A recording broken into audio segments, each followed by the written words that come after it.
can do that. Or, oops, can't.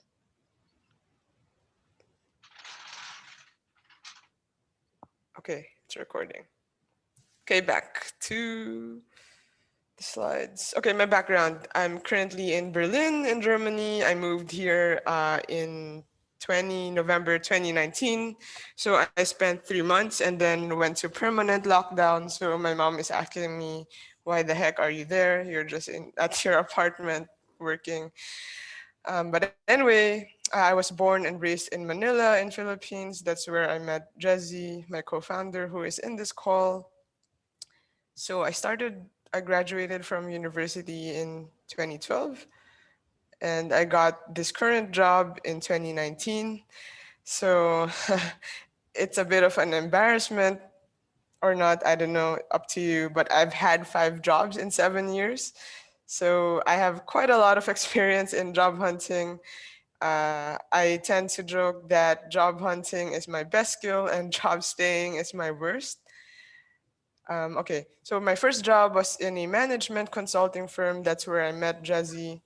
Second job was I was a self-employed marketing consultant. That's where I learned uh, the general skills of sales, marketing, networking, and all these important skills, which I applied to job hunting later on. So that was a really useful job for me. Then my third and fourth jobs were in I transitioned from consulting and self-employed like marketing stuff to technology startups. Uh, the third and fourth jobs were remote in the Philippines, but I was working for US-based tech startups. And then after that, in 2019, uh, I became a product owner in Giant Swarm, which is a Cologne-based startup here in Germany. And congrats to me, I am still here. This is a really big accomplishment for me uh, to stay in a job. Okay, search stats. So when I was job hunting, I called it Hamburg Dream Job. I actually took meticulous notes of my stats. So I think it would be super helpful to share for everyone here. I was the first student of my course, so I tested this on myself. I reached out to 97 people. These were not applications. These were, I caught up with people I previously worked with in university, courses I took, blah, blah, blah. I sent them emails, caught up on LinkedIn, like told them I'm looking for a job in Germany, blah, blah, blah. Anyway, I talked to a lot of people. The main point is I got the word out there that I was in this phase in my life where I'm looking for something new. Um, uh, and then I, out of those 97 people, oh, and this included connecting with new people in LinkedIn. For example, looking for Filipinos in Germany, product people in Germany, looking at job ads in LinkedIn, looking up the company, and then connecting with people. So there were like maybe 30 or 40 people I already knew, and like 60 people that are new, cold, didn't know them, no connections. So anyway, out of those 97 people, I found the opportunity for 8 solid applications. So I only applied to 8 companies. These were very high touch. I already talked to someone from the 97 people I reached out to. I never did any low touch applications, like when you find a job ad and then you apply without ever talking to anyone. I didn't do any of that. And I recommend people do not do that because there tend to be a big waste of time. So anyway, out of those 8, one invited me to an interview but ghosted me. I got 4 rejections and 3 offers. And then out of those 3 offers, 2 were cold and 1 were cold, meaning I didn't have any previous connection to the company. And 1 was my former boss, knew someone in the company, and then I asked for an introduction. Yeah, and then the 4 rejections were 1 because the HR thought no German was okay, that the job was going to be in English, but it turns out when I talked to the hiring manager, they needed someone who spoke German. And then one was actually had an active policy against hiring Filipinos because on top of the visa, Philippine government makes it hard or like there's an additional layer of bureaucracy where you need this thing called overseas employment certificate, which also takes like, for me, it took 1.5 months. And this company had a bad experience hiring a Filipino. It took like 1 year from offer to day one. So they're like, we cannot hire Filipinos. And then the two others were typical, yeah, your experience doesn't match what we're looking for, sorry. So those were my statistics and the timeline. Took me 8 weeks. This is so it's possible. So I know a lot of people, they've been trying for 6 months, 1 year. So I just wanted to show this, not to brag, but to show that it's possible. So for the students in Gen Propel, I expect it to take like from 3 to 6 months based on my 5 jobs. That's how long it takes. Um, but anyway, so for me, it took 8 weeks. Week one was just tinkering with my LinkedIn and CV, looking at job ads, matching my CV with what people are looking for. Weeks 2 to 4 were just the outreach, emailing people, connecting with people, getting on catch-up calls with people. Weeks 3 to 6 were already interviews. So I recommend people actually, the initial milestone of their job hunt is to condense as many interviews as possible within a 2 to 3 week time frame. And this is because I'm getting too deep into details, but I just wanted to share this nugget. Once you get one offer, any offer, even in a company you hate, you will never work for, this first offer is your golden ticket to making everyone else speed up. Because once you have your first offer, you can tell everyone else you're talking to, hey, I would really love to consider your company. However, I now have this offer. I need to respond in 2 weeks. Having that first offer really increases your attractability in the market, and it just speeds everything else up. So anyway, I recommend to try and uh, condense, accumulate as many interviews as possible within a 2 to 3 week time frame. That works really well for the job hunter. Anyway, so yeah, interviews and applications. I did one cognitive test, 2 behavioral tests, one theoretical case study. This stuff took a lot of time. The theoretical case study was super horrible. Uh, anyway, okay. And then week 7 to 8 were final interviews, one, and obviously preparation for them. Uh, I had a 4 hour half day interview with many people in the company. And then the other one was a company wide hiring presentation. I was required to do some backlog prioritization and present it to the company and explain Kubernetes in simple terms. So anyway, that was the timeline, just to give you an idea of what it looks like, what it looked like for me and what it might look like for you. And I'm done. Ask me anything. Um, I have here a list of questions that were sent beforehand, but we can talk about them if interesting to you, but I would really love to hear from you now. Uh, so we could start there. Hmm? Yeah, we do have one question in the chat from Ben. So he Cool. asked if the jobs you applied to required visas beforehand. The jobs are Did the jobs requ- you applied to require yeah, visas? it doesn't say.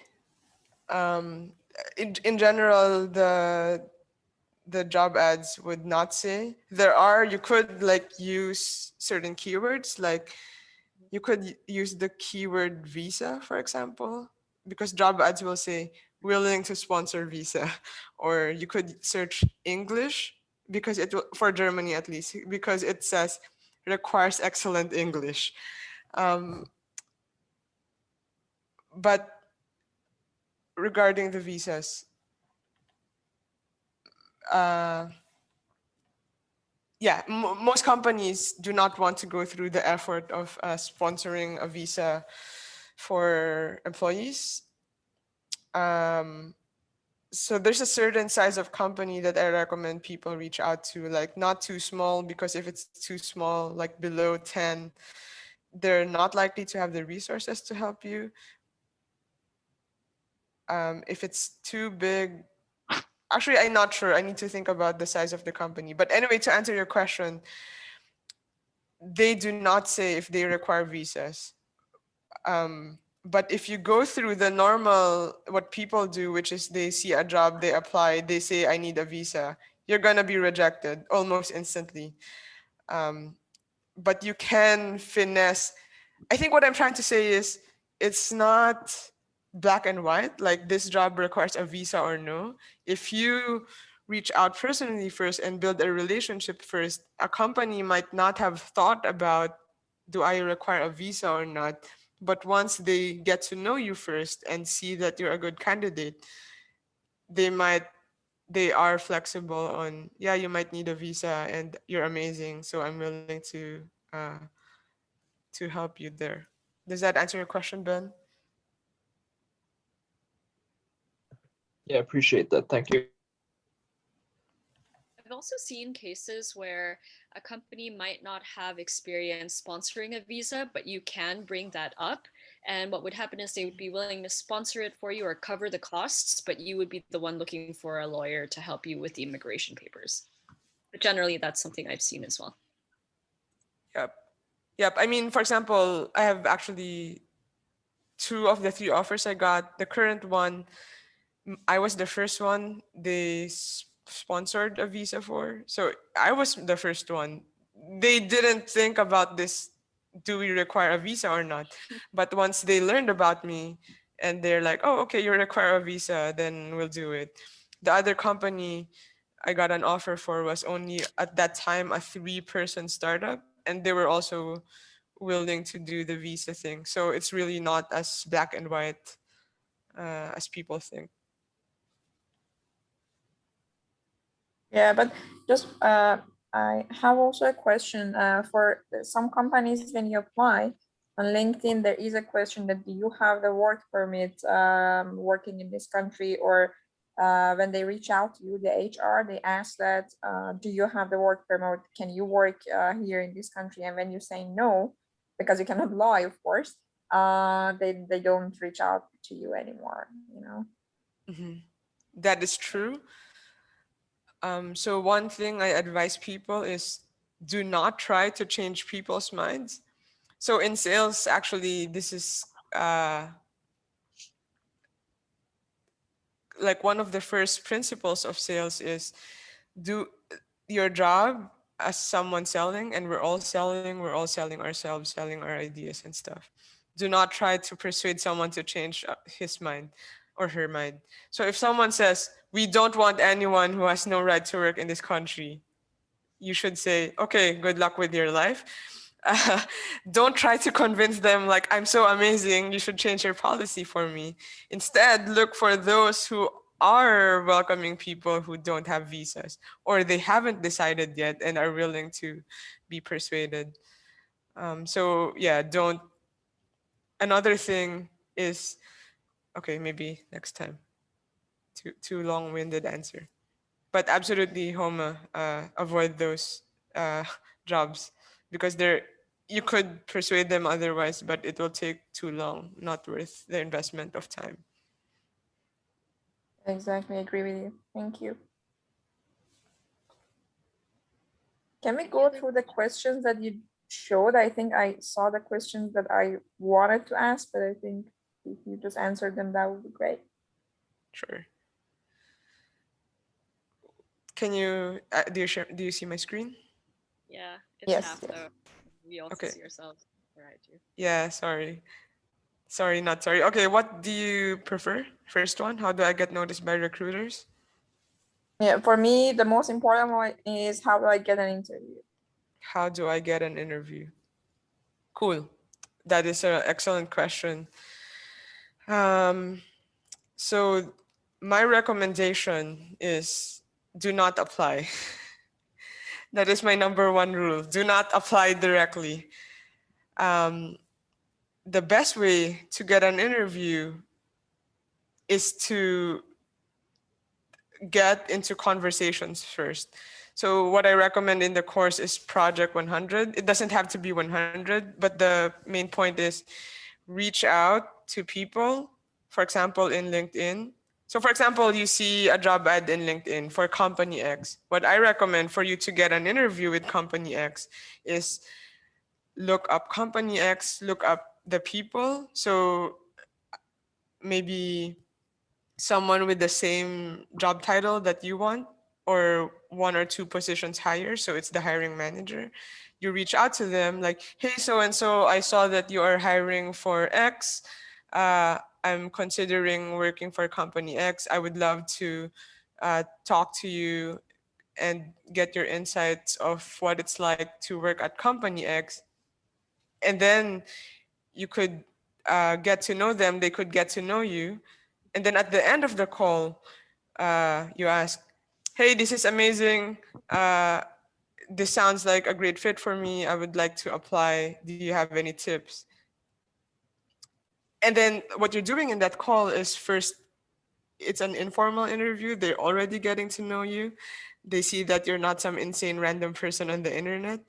The second thing is when you do apply, like imagine hiring manager has like 500 piles of applications, random anonymous people in the internet.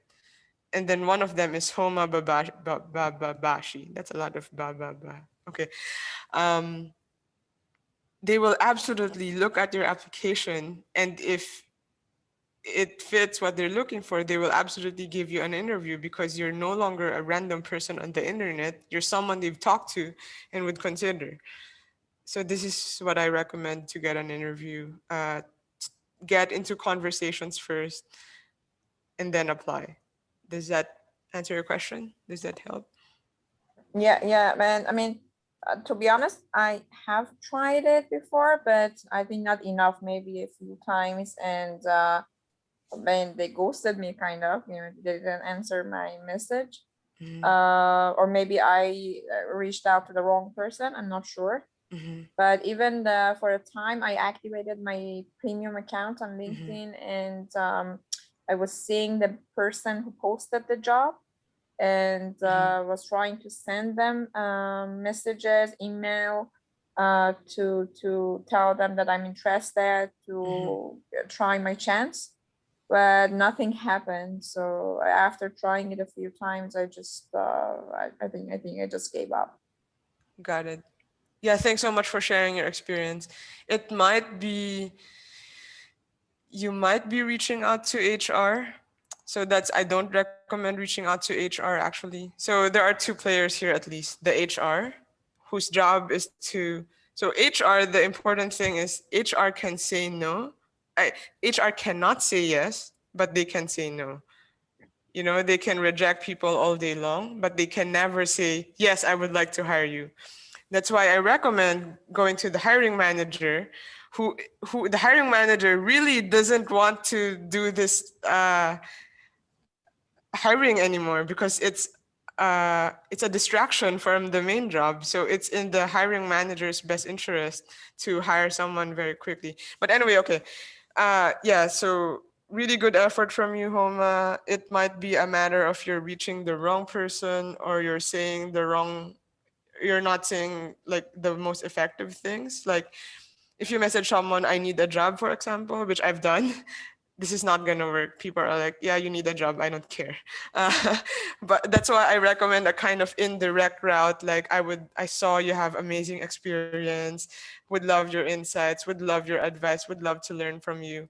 This works really well. I have a pre-pilot student. Her name is Anna. She's a Brazilian lawyer looking for a job in Germany. She also said, I tried this, it didn't work. but then I gave her a bunch of scripts and how to follow up, and it works amazingly well. Actually, her main complaint now is, you said this will take 15-minute calls. Like, people are talking to me for 60 minutes. I've been trying to hang up for 3 times. So yeah, anyway, email me, I can send you scripts. The strategy works, the tactics we might have to change a bit. Thank you, really appreciate it.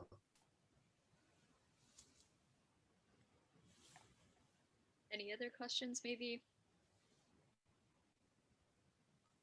Yeah, like, does any of these questions here important to people?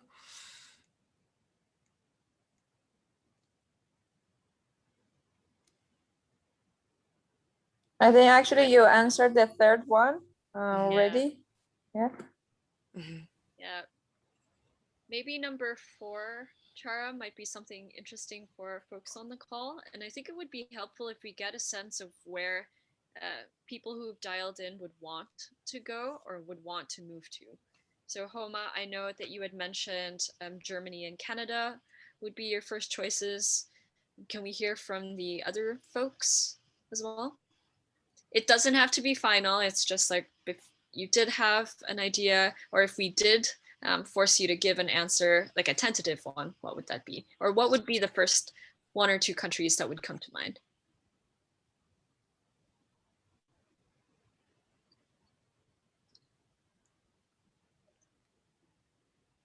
Actually, if people do not have an answer to that, I have a fun exercise that I really like to do.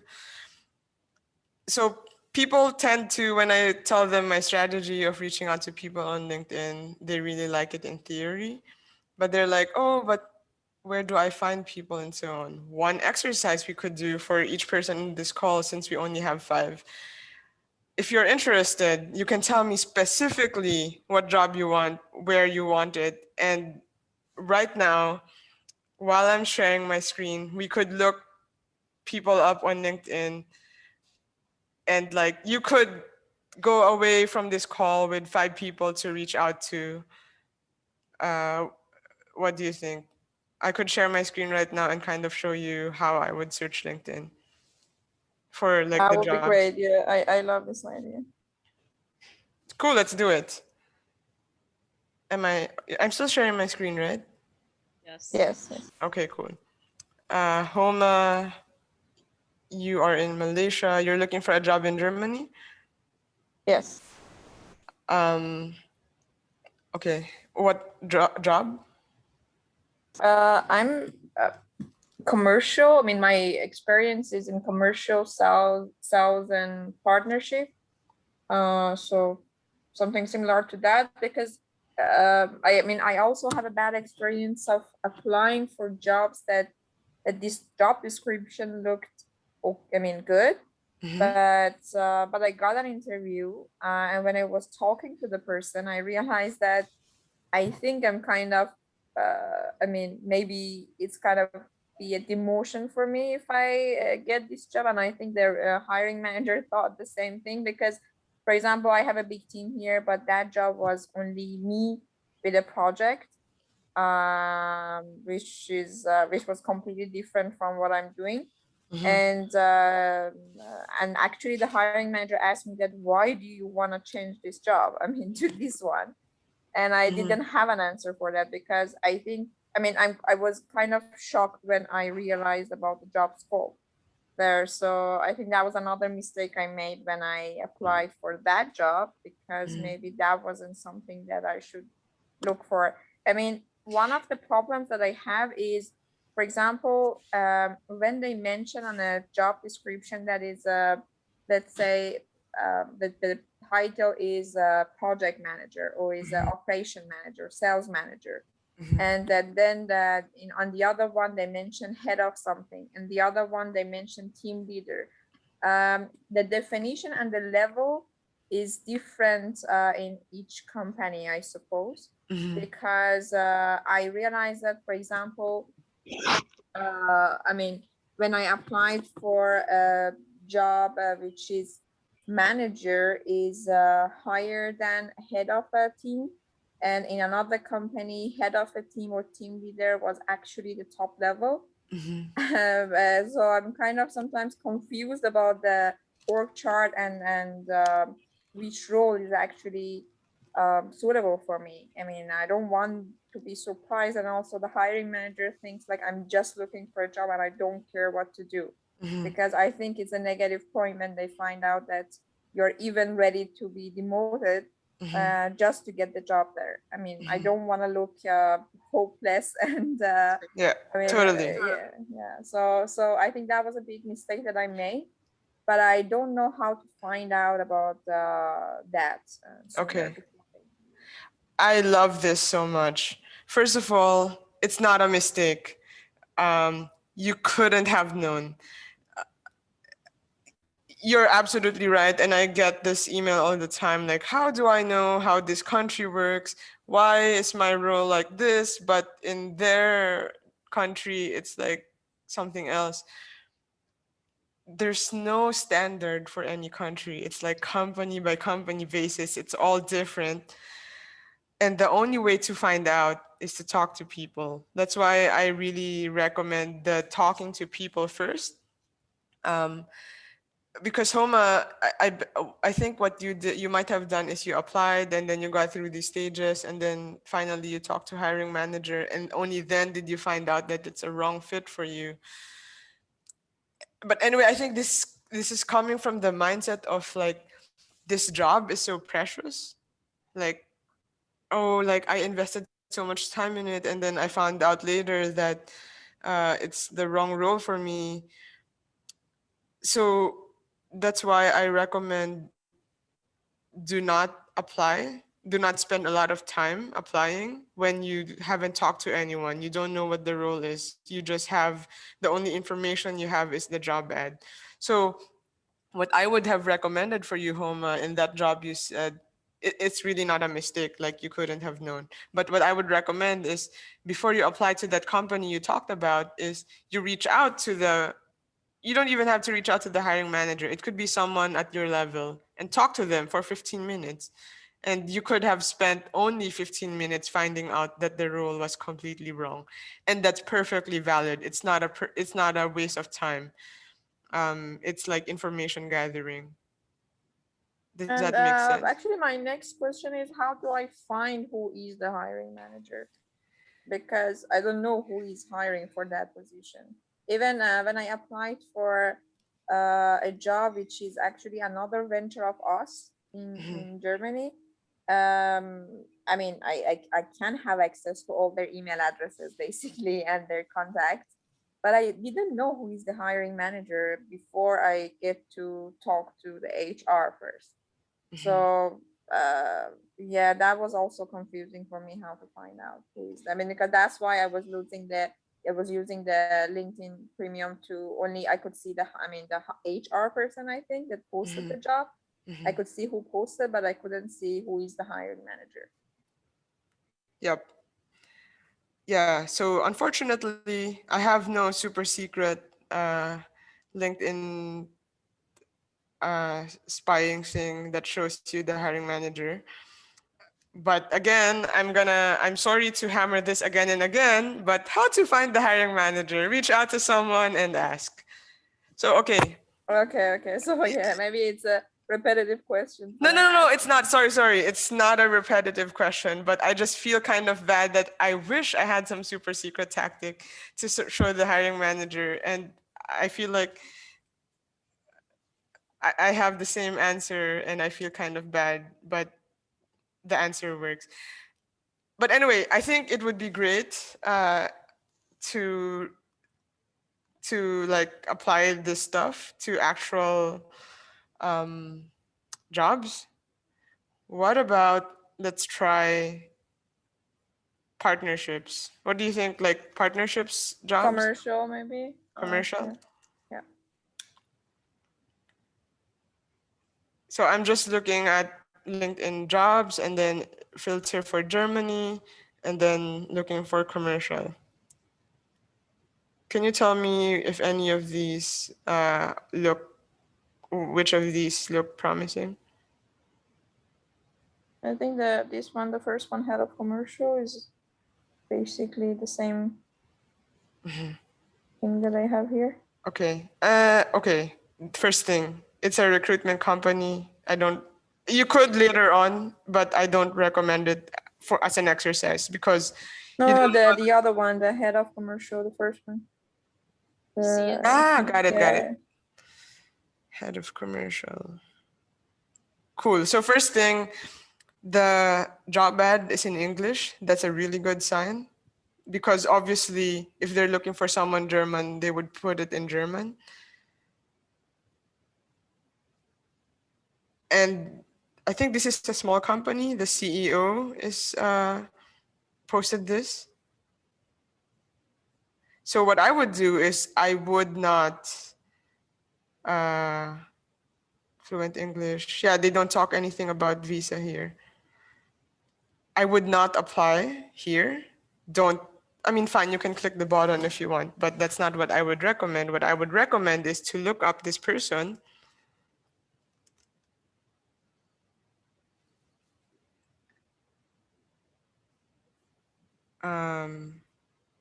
So let me check how big this company is. 16 employees, not bad. I would actually recommend it. Yeah, I would reach out to this person and just say like, hey, Andreas, I would like look at his profile first to find like some point of connection. I wouldn't say like, hey, Andreas, I saw you have a job, I'm applying. Don't do that. Like just approach it very, actually, I have some scripts, I think. Script, Gen Propel. I can give it to you right now.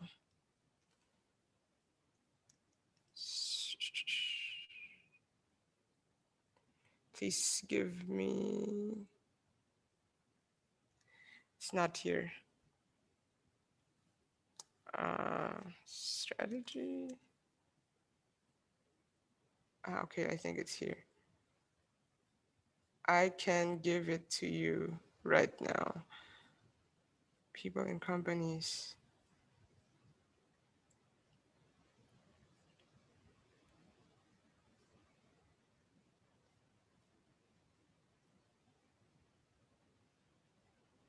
Okay, this is one example.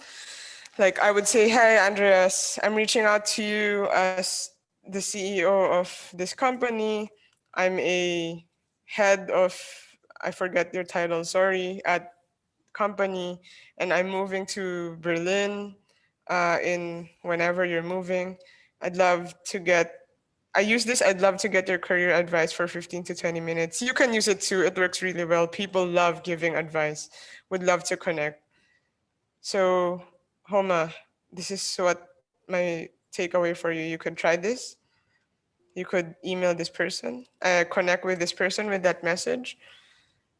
And then when you get on a call, you just say, you're not saying, you have a job, it's perfect for me, I'm applying. You're just like, I saw you have a job. I might want to apply, I might consider it. But I just want your insight and advice on what it's like in Berlin, what it's like in your company, what do you do, and stuff like this. And then at the end of it, you can say, sounds very interesting, I will apply. Does that make sense, kind of? Yeah. I've never tried it like this. I think what I was telling people was mostly like, for example, once when I was looking for jobs here in Malaysia, I found someone that actually that person added me on LinkedIn, and he was working for a company that I wanted to apply for. So I texted that guy and said, okay, thanks for connecting, and I'm actually looking for a job in that company. So can you give me some advice? Or can you help me with that? Just explain a bit more about the culture and everything. And he never replied. But he connected with me first, so I was kind of surprised that he never replied. But now I can get it. Maybe he didn't like this. Yeah. I mean, the thing is, okay, I have a perfect metaphor I just thought of. Job hunting is like dating. You know, like when you see someone, it's like the I'm perfect not good person at for that you. either. Me too. I've been with my partner for 11 years, so I don't. But I imagine it's like this. You see someone, he or she is perfect for you. You're not gonna say, "Hey, you're perfect for me. Will you marry me?" Right? Like you're gonna go through this dance. Like let's go out for dinner, get to know each other. What type of person are you looking for? It's the same. You have to it's kind of annoying. It's not that direct and efficient, but you kind of have to go through this dance first of you look kind of good, but I'm not sure if like we could be together forever. Let us get to know each Does other this first. mean that if you're good at dating, you're good at job hunting too? Possibly, if you apply the lessons. And the reason I also say that is you say like you tried it and it didn't work. I wouldn't say that the success rate of getting on a call is 100%. Like it's more like 60-70%. That's why I recommend reaching out to 100 people, because if you reach out to 100 people, about 60, if it's cold, like you have no prior connection, I think Anna's experience, my pre-pilot student, is actually so amazing. It's like almost 100%, but let's say 60 to 80%. So if you reach out to 10, 6 to 8 will connect. Um, of those 6 to 8, only half will have like solid, already be hiring someone and uh, have something useful for you beyond information and advice. So it's kind of a numbers game as well. So like don't expect you reach out to one and this one person is your gateway to rainbows and whatever the metaphor is. Yeah, Does that true, make true. sense? Yeah, true. I think I should start reaching out to more people. I gave up so soon.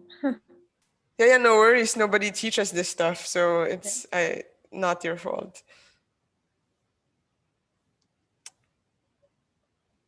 What about the other people? Do you want to share I the think I role didn't you're let looking? anyone talk. No, like this is perfect. You're engaging us, and I bet it's really interesting for everyone else here.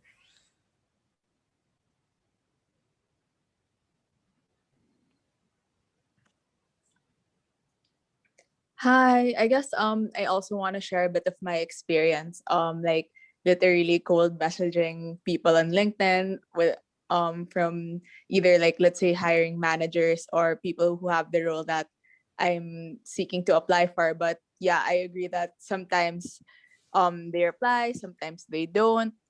But so far, like I've been actually looking for jobs since maybe late last year. And well, luckily, like right now, I have some applications in progress. But Yes. sometimes I guess it's difficult because it's also about the timing. Like sometimes the roles you're really looking for aren't open and then you have to wait a bit. And then even if sometimes like the person replies to you on LinkedIn, it actually in the end like it didn't go into fruition of some sort.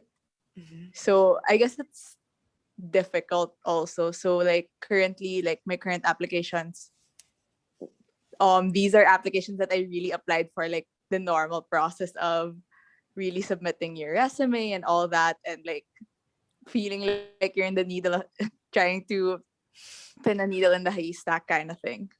Hmm. Cool. Thanks for sharing.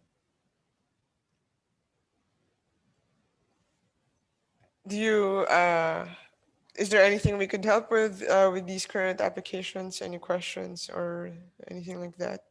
Oh, I guess sorry. My question is just that how does your messaging in LinkedIn become like more effective? That is a really good question. Um, so again, why you have 100 people?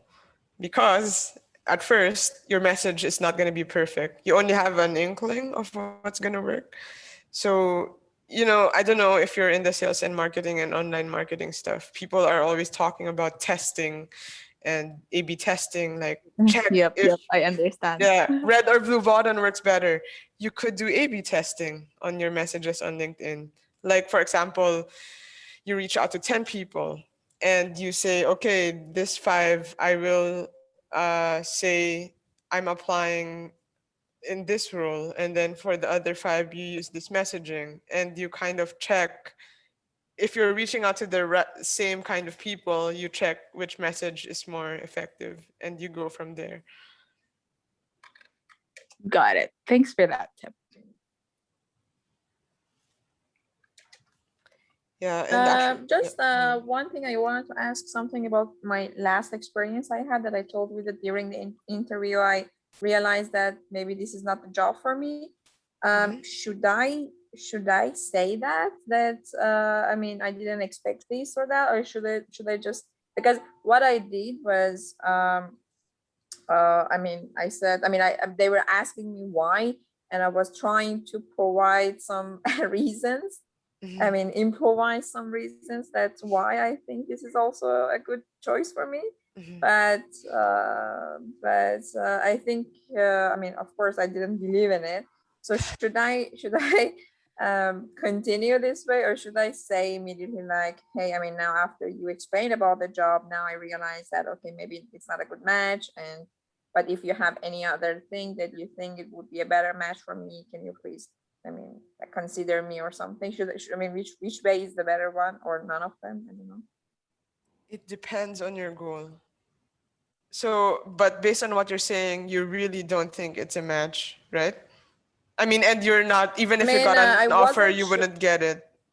I mean, I wasn't sure, but that, I mean, based on that hiring manager explanation about the job, I mean, the job itself was good, but it was, I mean, as like now I'm head of commercial, and then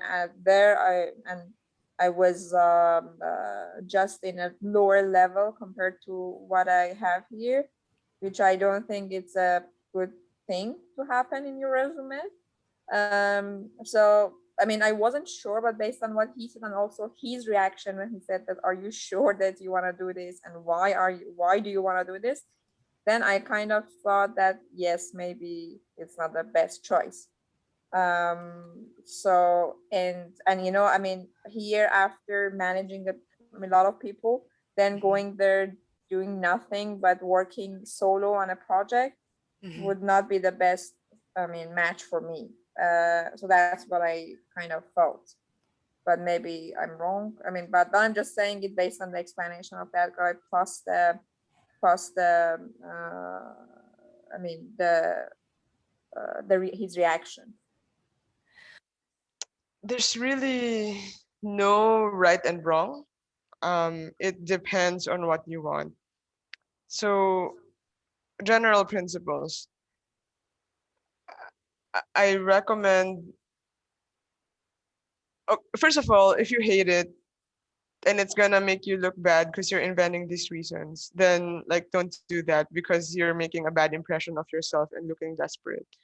But if you would actually consider it, like if you saw that, okay, the head of commercial roles, nobody is accepting non-local people, and you would consider like an individual contributor role, and you do think it's okay for your career, then even if that hiring manager, because the hiring manager's perspective is very traditional, like you're supposed to go up, up, up in your career forever, never stepping back. But for other people, that's not the case. Like if you're moving countries, honestly, it can be hard. Like I need to get more info, but sometimes you do need to take one step back in order to take 2 steps forward. So anyway, my answer is it depends on you if you would consider it. Then think about what reasons you would have to consider it, not because you're desperate for a job, but because you think it's like part of your plan is to move countries, and you've seen that there are no roles, or the roles are very limited for your current job title, and this is the best thing you could do for your career at the moment. So it really depends. Okay, concrete advice for you. If you don't hate it, I would continue the interview and say, yeah, I would consider it because based on the company, it looks really interesting for me. I would love to be in this industry, and job titles don't matter that much to me. Um, and something like that. It's not super bad. Jezzy. Yeah, I would also add to that, Homa. So one thing would be to ask them what the growth opportunities are and how fast you're able to move, right? And if it's merit based, you don't necessarily have to stay in that role for a very long time. And so if you are looking at a company that's at a growth stage in its, like startup life, then the chances are, even if you join as an individual contributor in the next 1 or 3 months, after 1 year or 18 months or even 6 months, if it's growing that fast or if it's promising, you will be able to build your team anyway. And so that is one thing to consider. So like what Chiara said, I think overarching question is, what is it that you really want to do and is your priority for the next 6 to 12 months? Is it moving countries, or is it, of course, not to the detriment of your career and your job, or is it just increasing or maintaining your career trajectory in terms of responsibilities?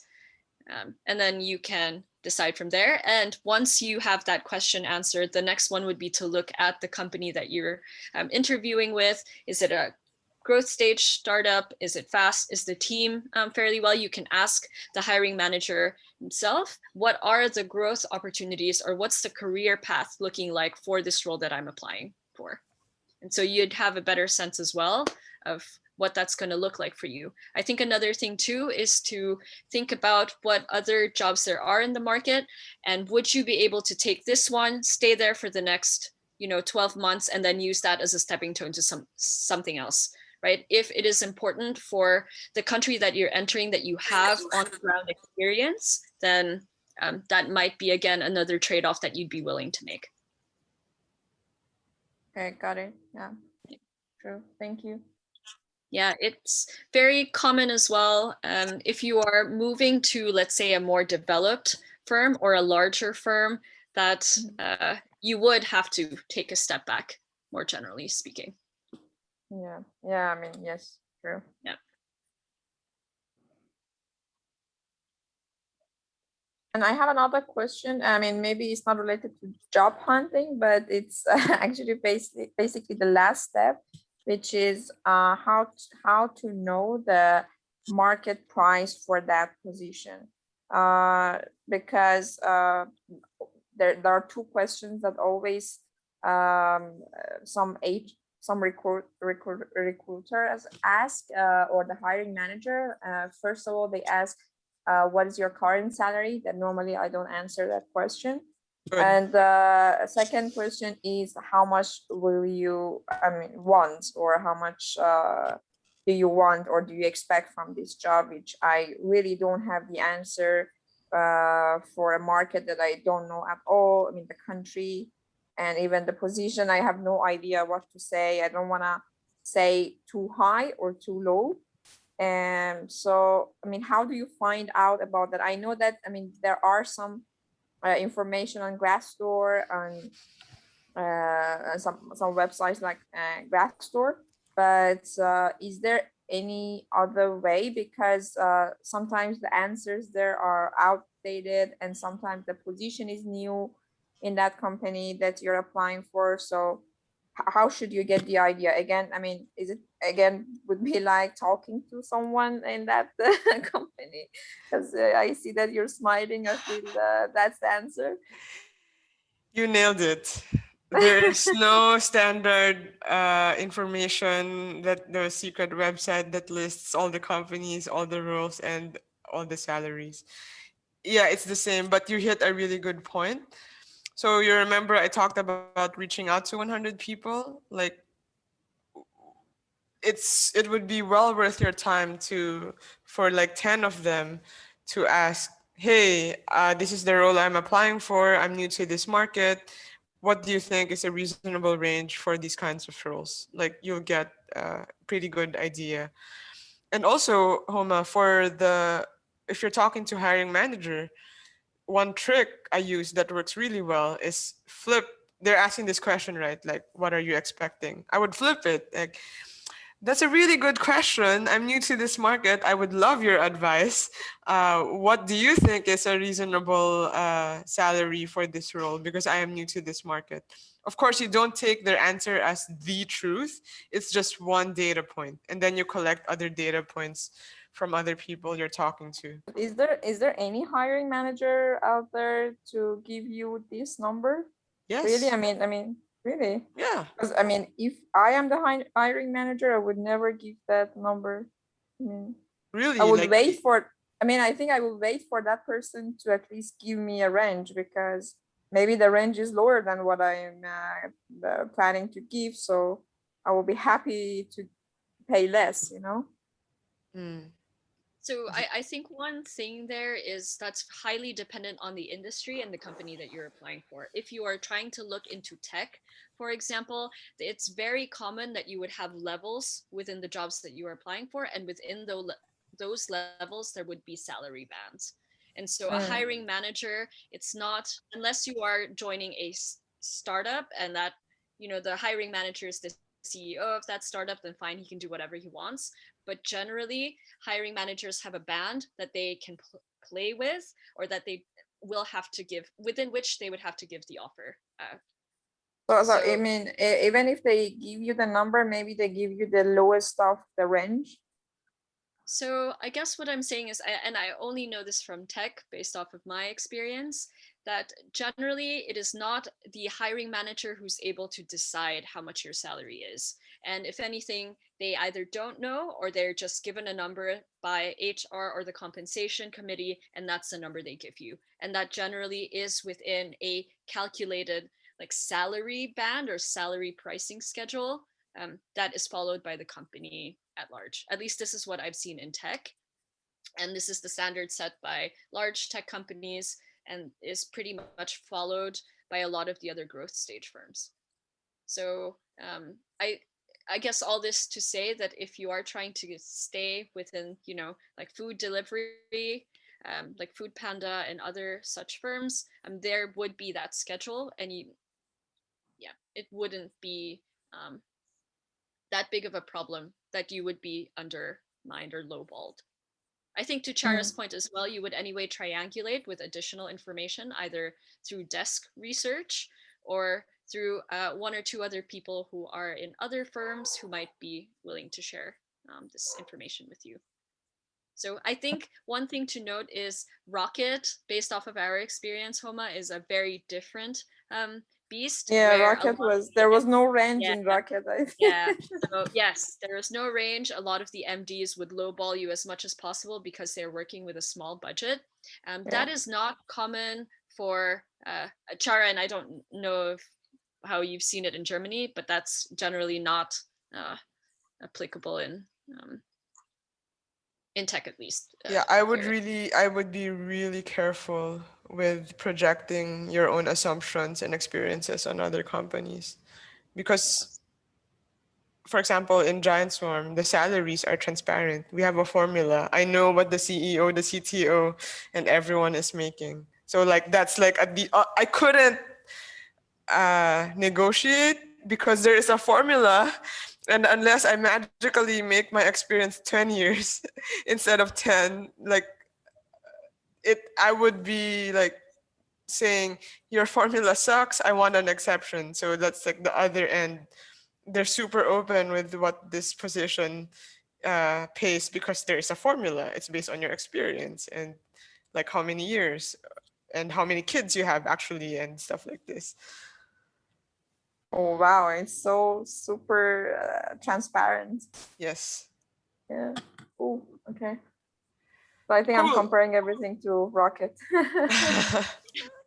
Yeah. Yeah, so really the best advice I could give you is, again, like, why 100 people? Because the information is not perfect.